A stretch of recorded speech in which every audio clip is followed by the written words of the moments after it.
Hello, this is BF Binx, and I'm going to be reading Grindr Meetup That Terrified Me by Fa Lang 3. Some context for you.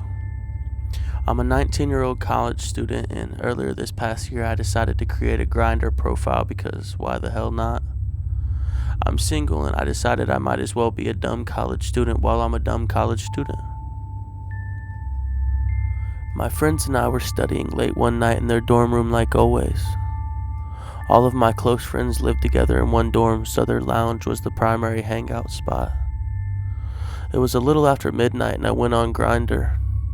At this point I had been on the app for about 2 months and had gone on a fair amount of dates, as you want to call them. When I opened the app I had received a message from this guy. I don't remember his name, so I'll just continue to refer to him as the guy. I clicked on his profile and it was a pretty cute guy. He had a shirtless picture, which is common. He was attractive enough for me to get more information on him. His caption read, "In town for work." I read his bio and he explained that he was in town for work and that he was staying at a nearby hotel and was able to host visitors there. I replied to his message and began the typical Grindr talk. How are you? What are you into? Can you host? After talking for about a half hour or so and exchanging pictures, we agreed to meet. I must say that I did not get any indication that this guy was a catfish or I was talking to someone who wasn't who they said that they were. It was pretty obvious when someone isn't who they say they are. That's what I told myself, at least. Also, whenever I decide to meet up with a guy, I always tell one of my friends and then share my location with them. I always do this and then head out. I did that. The hotel was about 10 minutes away from my university. As I was driving there, the guy messaged me and asked, "Hey, so my business partner might come back soon and I don't know, that would be weird. Would it be cool if we did stuff in your car?" Not an unusual request to engage in a car, but I did start to be a little bit suspicious. Why would his business partner be out this late? Yet again, here I was out this late, so I brushed it off and continued to make my way to the hotel. I arrived to the hotel and I would say it was about 1 a.m. at that point. I looked at my phone again and I had received another message from the guy. He said, "Pull around to the back of the hotel."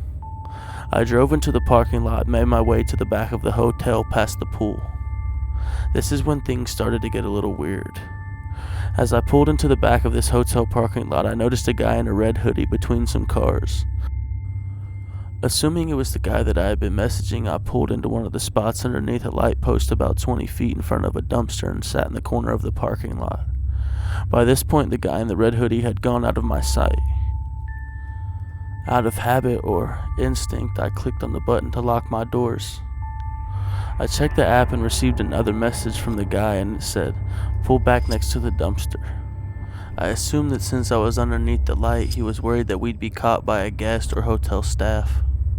At this point, I started to get a little bit sketched out, but I figured that maybe my anxiety was just getting the best of me. I put my car into reverse and then pulled back next to the dumpster and put my car in park.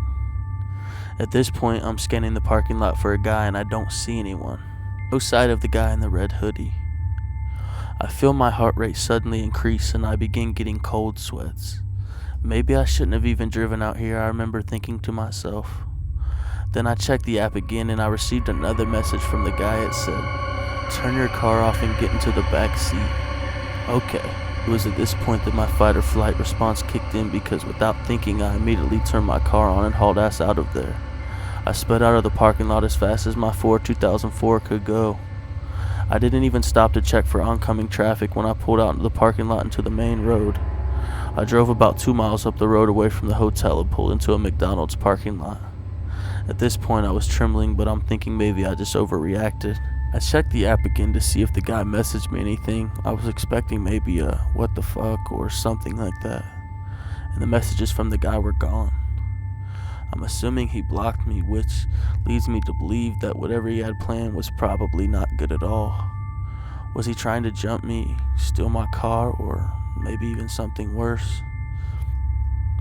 Needless to say, I deleted the app after this incident. To everyone who uses any sort of dating app, just be careful who you meet or where you meet them. Take precautions. Our parents told us never to talk to strangers for a reason.